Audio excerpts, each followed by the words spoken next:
தக்காளி சேர்த்துக்கலாம். வெங்காயம் நல்லா இந்த அளவுக்கு வதங்கிருச்சு. இப்போ நம்ம இதில் வந்து தக்காளி சேர்த்துடலாம். வெங்காயம் பூண்டு ரெண்டுமே நல்லா வதங்கிருச்சு.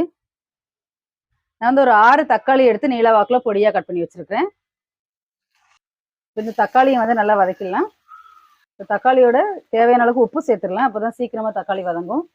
நான் வந்து ஒரு 3/4 ஸ்பூன் உப்பு போடுறேன். சேர்த்து வதக்கி விட்டுடலாம். இப்போ தக்காளியை வந்து நல்லா வதங்கணும். வதங்கினதுக்கு அப்புறமா நம்ம மசாலா தூள்லாம் சேர்த்துக்கலாம். தக்காளி நல்லா வதக்கிடலாம்.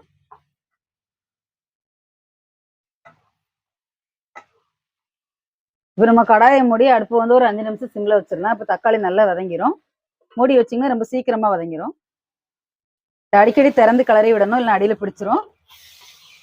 தக்காளி ஓரளவுக்கு வதங்கிருச்சு. இன்னும் கொஞ்சம் நல்லா வதங்கட்டும்.